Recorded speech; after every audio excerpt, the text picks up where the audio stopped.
जय हिंद दोस्तों। हम सभी जानते हैं कि भारत को सोने की चिड़िया कही जाती थी।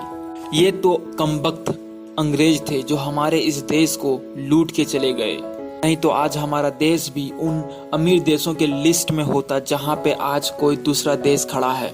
बहुत सदियों से हमारा देश गुलामी के जकड़ में बंधा हुआ था, पहले मुसलमानों के अंडर में, फिर अंग्रेजों के अंडर में, जिन्होंने मिल के हमारे इस देश को खूब लूटा और खूब यहाँ के सोने को अपने देश में ले गया। लेकिन दोस्तों, उसके बावजूद भी हमारा देश भारत आज इस मुकाम पे खड़ा है जहाँ पे दूसरा देश खड़ा होने के लिए सोचता है। ये हम सब भारतवासियों की मेहनत और लगन और परिश्रम है, जिसके कारण से आज हमारा देश इस मुकाम तक पहुँचा हुआ है। आज भी हमारे देश में इतने खनिज है कि दूसरे देश को आसानी से टक्कर दे सकता है, जैसे कोयला हो गया, आयरन, और अभी भी बहुत सारा सोना दबा हुआ है। आपने हाल फिलहाल ही एक न्यूज सुनी होगी जिसमें आपको पता चला होगा कि सोनभद्र में बहुत सारे सोने की खोज की गई है। और दोस्तों, हम आपको बता दें कि ऐसे ही सोना मिलना अभी भी बाकी है हमारे देश को। दोस्तों, भारत को सोने की चिड़िया कही जाती थी। ये कहावत को सच करने के लिए आज मैं आपको एक ऐसे रहस्य के बारे में बताने जा रहा हूँ जिससे आपको यह यकीन हो जाएगा कि भारत सही में सोने की चिड़िया थी। भारत में आज ऐसे कई जगह हैं जहाँ हजारों टन सोना दफन है। उसी में से एक जगह है बिहार के नालंदा जिले का राजगीर शहर। मौर्य काल में बिंबिसार ने खजाने को छुपाने के लिए बिहार के राजगीर में एक बड़े पहाड़ को काटकर एक गुफा का निर्माण किया था, जिसे सोन भंडार गुफा के नाम से जाना जाता है। इस गुफा के निर्माण के समय यहाँ 2 कमरे बनाए गए थे, जिसमें पहला कमरा सिपाहियों के रुकने के लिए बनाया गया था और दूसरे को पत्थरों की एक बड़ी चट्टान में ढका गया था, जिससे अब तक नहीं खोला गया है। अंग्रेजों ने इस खजाने को लूटने के लिए इस गुफा को तोप से उड़ाने की कोशिश की, लेकिन ये नाकाम रहे। आज भी हमें इस गुफा में गोले के निशान देखने को मिलते हैं। सोन भंडार गुफा के अंदर जाते ही सबसे पहले 10.4 मीटर लंबा और 5.2 मीटर चौड़ा और 1.5 मीटर ऊंचा कमरा है।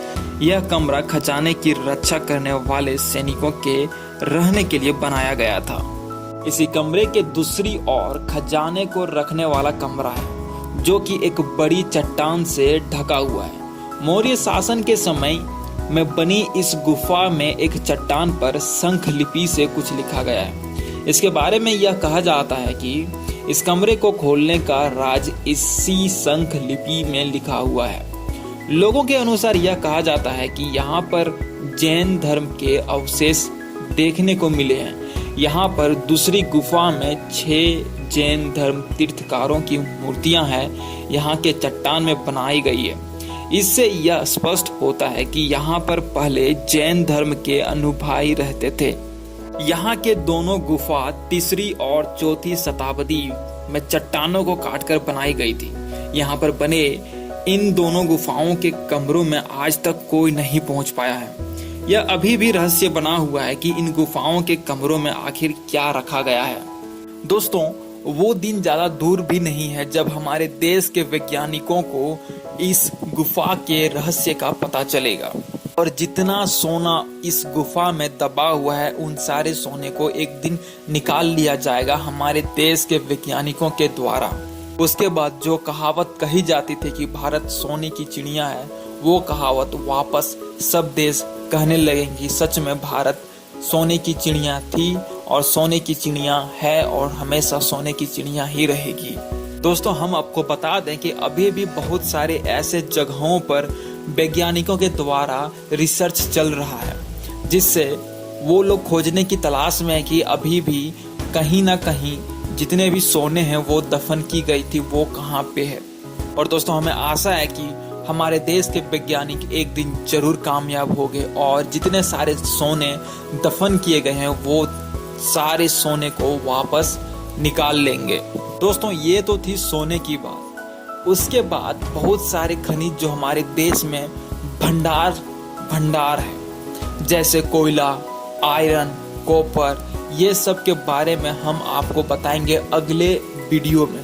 तो आप हमारे इस चैनल पे बने रहें और अगर आप लोग नए हैं तो हमारे इस चैनल को सब्सक्राइब करें और साथ में बेल आइकन दबा के नोटिफिकेशन ऑल कर लें ताकि नई वीडियो की अपडेट आपको हमेशा मिलती रहे।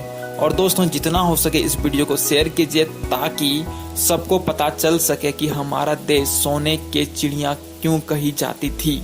उम्मीद करते दोस्तों कि ये वीडियो आपको अच्छी लगी हो। धन्यवाद।